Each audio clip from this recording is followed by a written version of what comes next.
Guys हम ये solid state का एक इम्पॉर्टेंट टॉपिक डिस्कस करेंगे। ओके इसका नाम है क्रिस्टल डिफेक्ट। ओके बेसिकली देखिए नेट और गेट की अगर आप पॉइंट ऑफ व्यू से देखें तो क्रिस्टल इफेक्ट से क्या होता है, देखिए क्रिस्टल डिफेक्ट से फ्रेंकल और शॉर्टकी पे बहुत आ जाते हैं। ओके कि फ्रेंकल डिफेक्ट क्या होता है, शॉर्टकी इसको क्या कहते हैं पर्टिकुलरली, इसको जैसे इंटरस्टिशियल और वॉइड डिफेक्ट कहते हैं। ओके तो ये बहुत इंपॉर्टेंट है, तो हम लोग इसको डिस्कस करेंगे। ओके तो अब देखिए क्रिस्टल डिफेक्ट है क्या है। डिफेक्ट से आपको मतलब समझ में आ रहा है कि जो नॉर्मल है उससे डेविएशन है। ओके तो देखिए हम लोग का एक परफेक्टली ऑर्डर्ड रीअरेंजमेंट होता है, मतलब एक परफेक्ट क्रिस्टलाइन फॉर्म होता है। ठीक है वो एब्सोल्यूट जीरो टेम्परेचर पे होता है। और अगर आप टेम्परेचर को राइज कर दें, मतलब टेम्परेचर सोचिए इंक्रीज हो जाएगा ना, तो ऑब्वियसली वो वैसा नहीं रहेगा क्योंकि रैंडम मोशंस होने लगेंगे। भले ही वो सॉलिड है तो क्या हुआ, देखिए गैस में तो बहुत मोशन होता है पर सॉलिड में भी क्रिस्टल डिफेक्ट्स आ जाते हैं। अब स्टोइकोमेट्रिक डिफेक्ट्स क्या होता है आपको पता है ना, स्टोइकोमेट्री के बारे में तो आपने स्कूल में भी पढ़ा है हम लोग ने। ओके तो स्टोइकोमेट्रिक डिफेक्ट मतलब क्या होता है ना कि स्टोइकोमेट्री फॉलो होता है क्रिस्टल में। मतलब देखिए डिफेक्ट तो आ जाएगा लेकिन जो कैटायन एनायन का जो रेशियो है ना, मतलब जिस तरह से रेशियो था उसी तरह का रेशियो रहेगा, मतलब फॉर्मूला नहीं चेंज होगा, ये कहने का मतलब है। ओके क्रिस्टल का फॉर्मूला सेम रहेगा। अब देखिए इसमें बहुत इंपॉर्टेंट है फ्रेंकल और शॉर्टकी डिफेक्ट। आपको ना ये पूरा ये और अपने इसके सारे एग्जाम्पल्स के साथ याद करना है क्योंकि ना ये पूछ लेता है नेट गेट में, और 2 नंबर में भी आते हैं 4 नंबर में भी आते हैं। ओके तो देखिए इसमें क्या होता है, क्या कहते हैं इसको, ये बहुत इंपॉर्टेंट है कि फ्रेंकल डिफेक्ट को हम लोग कहते हैं इंटरस्टिशियल और वॉइड डिफेक्ट। ओके क्यों कहते हैं इंटरस्टिशियल, मतलब आसपास ये क्या होता है ना, इसमें क्या होता है जनरली जो एक पर्टिकुलर आयन होता है, जनरली क्या होता है कैटायन होता है वो, तो वो कैटायन क्या करता है, देखिए कैटायन का आपको पता है ना, आप तो ये जानते हैं कि एनायन जो होता है वो कंपैरेटिवली लार्जर साइज का होता है, कैटायन कंपैरेटिवली स्मॉलर साइज का होता है। तो ये अपने स्मॉल साइज की वजह से ना अपने जो ओरिजिनल पोजीशन है, मतलब सोचिए कि ओरिजिनल जो लैटिस में उसका पोजीशन है वहाँ से वो मिसिंग हो जाता है। ओके क्योंकि उसका स्मॉल साइज है तो अपने ओरिजिनल पोजीशन से मिस हो, कैसे नहीं कि वो क्रिस्टल से चला जाता है। सोचिए जैसे क्रिस्टल है, अगर सोचिए कि ये इसका पोजीशन अपना इस तरह से था तो ये यहाँ से मिसिंग होके कहीं और जाके लग गया, मतलब क्रिस्टल में सोचिए ये था ऐसे, तो ये जाके ये कैटायन कहीं और जाके लग गया, पर वो वहाँ से चला गया और कहीं और, पर ये क्रिस्टल से नहीं गया। ओके इसलिए से कहते हैं इंटरस्टिशियल और वॉइड डिफेक्ट। इंटरस्टिशियल मतलब आसपास चला जाता है ना, और वॉइड डिफेक्ट क्यों कहते हैं क्योंकि वॉइड तो बनेगा ही ना। अब ये यहाँ से चला गया है, यहाँ से तो चला ही गया है, भले क्रिस्टल में है तो क्या हुआ, यहाँ से गया, इसको वॉइड डिफेक्ट कहते हैं। ये बहुत इंपॉर्टेंट है। और शॉर्टकी डिफेक्ट को हम लोग वैकेंसी और होल डिफेक्ट कहते हैं। ठीक है ये वाला मतलब कंपैरिजन बहुत इंपॉर्टेंट है, इसको वैकेंसी और होल डिफेक्ट कहते हैं। ठीक है इसे इंटरस्टिशियल कहते हैं, आसपास जाता है वॉइड छोड़ के जाता है। ये वैकेंसी और होल डिफेक्ट क्यों, क्योंकि ये वेकेंट कर देता है। ओके होल छोड़ देता है, होल मतलब क्या आपको पता ना, गड्ढा जैसे छोड़ देता है वैकेंसी। ओके यहाँ क्या होता है, same number of cation anion दोनों मिसिंग हो जाते हैं। अब इसमें देखिए क्या हुआ, आपको पता है कि दोनों स्टोइकोमेट्री का एग्जाम्पल है, इसमें आपको कंफ्यूज नहीं होना है कि दोनों स्टोइकोमेट्री का ही एग्जाम्पल है। क्यों स्टोइकोमेट्री का है कि कैटायन एनायन जो है ना रेशियो सेम होता है। देखिए यहाँ से भले ही कैटायन चला गया अपने पोजीशन पे ना फ्रेंकल में, पर वो गया तो क्रिस्टल में ही ना कहीं पे, तो फॉर्मूला तो नहीं चेंज हुआ। ओके तो देखिए a particular ion generally cation due to its small size is missing from its lattice position and occupies interstitial position and thus its name is interstitial or void defect. Okay तो overall neutral crystal क्यों, क्योंकि अब देखिए cation यहाँ से गया पर crystal में रहा, तो ओवरऑल में से क्रिस्टल इसमें न्यूट्रल होता है। और डेंसिटी सेम रहता है। डेंसिटी क्यों सेम रहता है, क्योंकि देखिए कुछ निकला तो नहीं ना, क्रिस्टल में से तो कोई लॉस नहीं हो, तो अंदर ही है, तो इसको डेंसिटी सेम है। हाँ अब किस में होता है ये बहुत इंपॉर्टेंट है, देखिए ये वाला पॉइंट बहुत इंपॉर्टेंट है कि वो किस में होता है।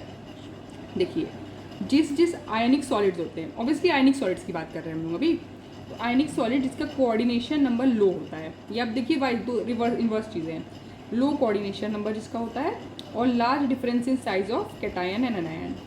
ओके इसमें कैटायन एनायन का साइज डिफरेंट होता है, मतलब लार्ज डिफरेंस होता है, उसमें फ्रेंकल डिफेक्ट होता है। एग्जाम्पल देखिए आप याद रखिए, calcium fluoride, okay CF2, zinc sulphide, AgBr तो देखिए दोनों कॉमन है, अभी हम डिस्कस करेंगे AgBr AgI, मतलब देखिए large difference in size of cation and anion और कोऑर्डिनेशन नंबर लो है। ओके तो वो कौन सा है, AgBr AgI ZnS CAF। ये पूरा आपको ना ये सारे एग्जांपल्स याद होने चाहिए, कभी कभी पूछ लेता है कि ये क्या देगा, तो उसमें जैसे मल्टीपल MSQs में भी आ जाता है, तो फिर आपको ना ये यूज़ में आएगा बहुत। ओके ये वाला चैप्टर टॉपिक। ओके तो ये क्या करता है, AgBr AgI ZnS और कैल्शियम फ्लोराइड। तो इसका देखिए हमने सारे का स्ट्रक्चर, फ्लोराइड टाइप स्ट्रक्चर, इसका वर्डजाइड स्फेराइड सब कुछ हमने डिस्कस किया है। ओके AgBr इसका प्रीवियस वीडियो में।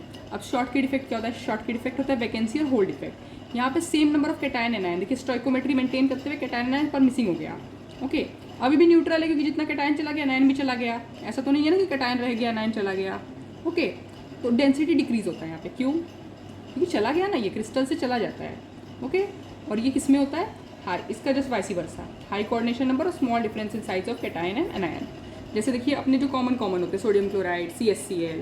ओके, CaCl का देखिए हमने डिस्कस किया था ना, ये BCC जैसा लगता है पर ये BCC नहीं होता है, प्रिमिटिव टाइप का लैटिस होता है। ये FCC होता है, KBr, AgBr, KCl इसमें होता है। ठीक है, तो आप कोई एक अगर एग्जांपल याद रखिए तो बाकी का एग्जांपल आप उस हिसाब से कर लेंगे। कि अगर फ्रेंकिल का सोचिए आपने याद रख लिया कि AgBr देखिए दोनों में कॉमन होता है। ठीक है, ये कॉमन है, आप देख सकते हैं।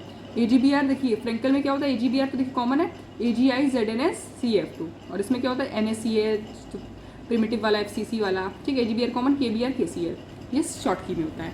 ओके, तो ये बहुत इंपॉर्टेंट है। अब देखिए हम डिस्कस करेंगे नॉन स्टोइकोमेट्रिक डिफेक्ट। आपको इससे नाम से समझ में आ रहा है कि कैटायन एनायन का स्टोइकोमेट्री फ्रेंकल शॉर्ट की में रेशियो सेम रह रहा था, इसमें कैटायन एनायन का रेशियो नहीं सेम रहेगा। ओके, मतलब फॉर्मूले में डिफरेंस आ जाएगा। तो दो तरीका हो सकता है मेटल एक्स, देखिए मेटल एक्सेस भी तो दो तरीके से हो सकता है। देखिए मेटल एक्सेस भी हो सकता है, मेटल डेफिशिएंसी भी हो सकता है। पहले हम लोग मेटल एक्सेस देखेंगे। तो मेटल एक्सेस हो गया मतलब क्यों, अगर सोचिए मेटल मतलब सोचिए क्या, जैसे कैटायन है वो एक्सेस कब हो सकता है, या तो देखिए कैटायन खुद ही बढ़ गया या तो एनायन घट गया, दोनों का चांस में होगा ना। अगर सोचिए कैटायन खुद ही बढ़ गया या फिर अगर एक्सेस हुआ, अगर एनायन चला गया तब भी तो कैटायन ही बढ़ गया ना इनडायरेक्टली। तो अब देखिए पहले हम लोग देखते हैं कैटायन, अगर सोचिए कैटायन बढ़ गया मतलब metal excess defect due to extra cation लिखे। इसका भी आपको देखिए एग्जांपल याद होता है, नहीं पूछ लेता है कलर ऐसा क्यों होता है, तो आपको बताना है कि ये नॉन स्टोइकोमेट्रिक डिफेक्ट है और metal excess defect due to extra cation है। ओके, अब देखिए इसमें क्या होता है, अगर सोचिए कैटायन सोचिए बाहर, कैटायन अगर सोचिए एक्सेस डिफेक्ट हुआ है ड्यू टू एक्स्ट्रा कैटायन, तो कैटायन बाहर से आया होगा ना, तो वो आके सोचिए क्रिस्टल में सोचिए इंटरस्टिशियल कहीं आके लग जाता है, तो इससे क्या होता है डेंसिटी इंक्रीज हो जाता है, फॉर्मूला चेंज होगा, डेंसिटी इंक्रीज होगा। ओके, लेकिन क्रिस्टल न्यूट्रल है, ये आपको ध्यान में रखना है कि क्रिस्टल अभी भी न्यूट्रल है। क्यों?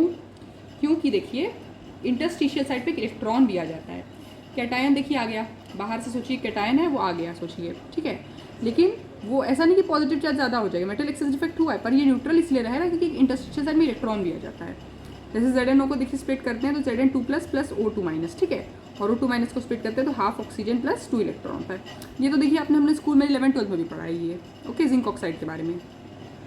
अब देखिए इस तरह से अगर हम ये देखें एब्सेंस ऑफ अनायन, मतलब अगर अनायन चला गया उस वजह से मेटल एक्सेस डिफेक्ट होगा, तो वो भी हम देख सकते हैं। ये वाला देखिए फारवे सेंटर्स, मतलब कलर होता है ना, F सेंटर क्या कहते हैं, कलर होता है, इसमें कंपाउंड कलर्ड होता है। तो पूछते हैं, जैसे हम उसमें पढ़ते हैं कोऑर्डिनेशन में भी पढ़ते हैं कि कलर क्यों क्यों होता है, DD ट्रांजिशन की वजह से जैसे कलर होता है, वैसे ये भी एक रीज़न होता है F सेंटर। ओके, तो अब देखिए क्या होता है, सोडियम क्लोराइड का सोचिए आपने लैटिस ले लिया, ठीक है, उसको हीट किया तो क्या हुआ ना, Na+Cl- Na+ और E इलेक्ट्रॉन बना, ठीक है। तो क्या हुआ ना कि जो उसका सतह है मतलब सरफेस है उस पर क्या होता है, excess of sodium ion deposit हो जाता है हीट करने पे, ठीक है। तो उससे क्या होता है ना, अब ये देखो ये पॉजिटिव कैटायन है, पॉजिटिव क्या होता है, ऑब्वियसली लाइक रिपेल करता है, अनलाइक अट्रैक्ट करता है, तो ये नेगेटिव चार्ज को अट्रैक्ट करना चाहिए, तो ये क्रिस्टल है, ठीक है। तो ये क्रिस्टल में ये क्या करता है ना, ये Cl- को अपने तरफ खींच लेता है, तो ये क्रिस्टल से बाहर आ जाता है। ये जो सोडियम बाहर है ये क्या करता है, इलेक्ट्रोस्टैटिक फोर्स ऑफ अट्रैक्शन की वजह से कुछ Cl- आयन को क्रिस्टल से बाहर खींच लेता है। उस वजह से क्या होता है, एक वैकेंसी, ऑब्वियसली आप सोचिए क्रिस्टल है, सोडियम आयन अंदर था, वो Cl- को बाहर खींच लिया अपने तरफ, यहाँ पे तो क्या होगा, वैकेंसी हो जाएगा ना।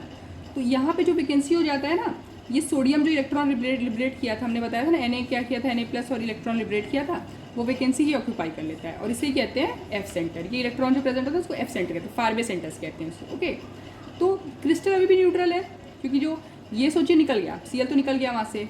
ओके, तो पर इसके निकलने के बाद भी इसका जो इलेक्ट्रॉन है यहाँ ऑक्यूपाई हो गया, इस वजह से कलर भी आ रहा है पर ये न्यूट्रल है, पर डेंसिटी डिक्रीज हुआ है क्योंकि Cl निकला है ना।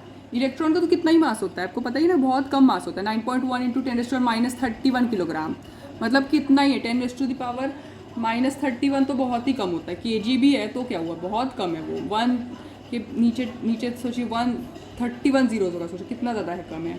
ओके, तो क्या ही उसका मास है। ओके, तो अब देखिए एक और बात होता है ना कि जितना F सेंटर है आपके सिस्टम में, जितना F सेंटर है इस तरह जितना निकल गया है वो उतना ज़्यादा कलर्ड होगा। ओके, अब आपको ये पता है कि यहाँ पे क्रिस्टल क्या होता है, पैरामैग्नेटिक होता है अपना, क्योंकि इलेक्ट्रॉन अनपेयर्ड है ना, वो यहाँ पे सोचिए निकल गया, क्रिस्टल में से निकल गया पर इलेक्ट्रॉन तो अनपेयर्ड रह गया। ओके, तो वो क्या होता है, पैरामैग्नेटिक होता है। ओके, अब देखिए अब डिफेक्टेड सॉलिड, सोचिए इस तरह का सॉलिड है, अगर सोचिए अगर आप इसमें लाइट डालेंगे तो वो कंडक्टिंग हो जाएगी, इलेक्ट्रॉन देखिए वैसे भी अनपेयर्ड था तो वो कंडक्ट करने लगेगा, इसीलिए इसको एन टाइप सेमीकंडक्टर भी कहते हैं। और सेमीकंडक्टर्स को भी हमें पढ़ना है, n type, p type. Okay, बहुत इंपॉर्टेंट है। देखिए लिखा है when irradiated with light such crystals defected solids become photo conducting and since the conduction is due to excess of electron it is called n को आप negative सोच सकते हैं, एक्सेस ऑफ नेगेटिव चार्ज की तरह समझ सकते हैं। Due to excess of negative charge वो कंडक्टिंग हो जाता है। ओके, तो ये क्या बनता है, एन टाइप ऑफ सेमीकंडक्टर बनता है। अब आप देखिए इलेक्ट्रॉनिक डिफेक्ट देख सकते हैं। देखिए नॉर्मल में क्या होता है ना, सिलिकॉन ऑब्वियसली कार्बन सिलिकॉन ये सब देखिए 4 बॉन्ड बनाते हैं, ठीक है। तो नॉर्मल अगर सोचिए होता है ना तो वैसे नॉर्मल ही होगा, पर अगर सोचिए टेम्परेचर आप बढ़ा देंगे तो कुछ कुछ बॉन्डिंग इलेक्ट्रॉन्स है ना वो हायर लेवल पे सोचिए एक्साइट कर गया, वहाँ से चला गया और होल हो गया, होल बन गया। ओके, तो उस वजह से क्या हुआ ना, बगल का जो इलेक्ट्रॉन है वो वहाँ चला गया। समझ रहे हैं ना, यहाँ से सोचिए इलेक्ट्रॉन चला गया, पर यहाँ पे जो इलेक्ट्रॉन था वो इधर चला गया, अब यहाँ पे होल हो गया।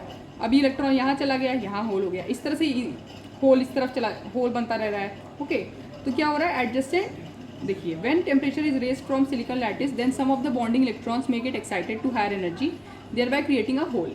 So the adjacent electron moves into the hole and hole moves in the opposite direction of the electron. Electron सोचिए इधर जा रहा है ना तो होल इस तरफ जा रहा है, क्यों देखिए आप ये समझ रहे हैं ना।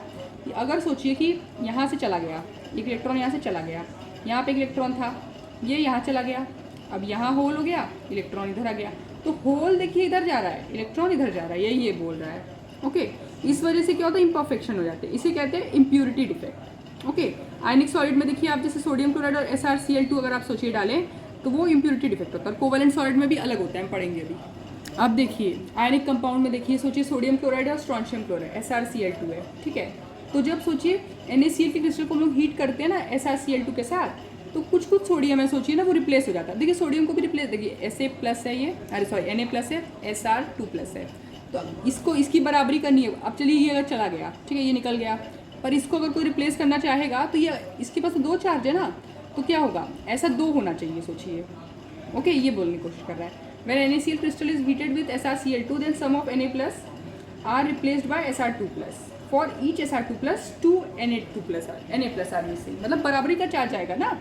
तो अब ये सोचिए ना कि अगर इस तरह का सोचिए एक ऐसा रिप्लेस करना है तो 2 Na+ मिसिंग होना चाहिए वहाँ से ना। 2 ऐसा अगर चला गया तब एक Sr2+ आके लगेगा, 2 चला गया तो 1 लगेगा।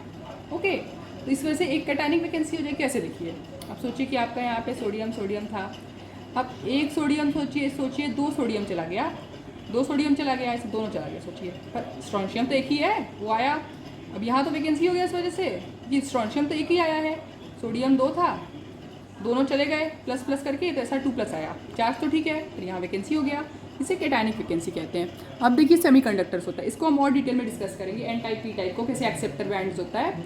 ओके, क्या होता है देखिए, इंट्रिंसिक सेमीकंडक्टर होता है ना, इंट्रिंसिक सेमीकंडक्टर होता है SI लैटिस, मतलब सिलिकॉन का जो नॉर्मल वाला बॉन्ड है उसको हम लोग हाई टेम्परेचर पे हीट कर रहे हैं। एक्सट्रिंसिक सेमीकंडक्टर होता है p type n type. N type वाला देखिए क्या होता है, एन टाइप में सोचिए ये देखिए पूछता है, ये नेट में आया हुआ क्वेश्चन है कि कैसे बना होता है, नेट या फिर गेट किसी एक उसमें आया हुआ है कॉम्पिटिटिव एग्जाम में।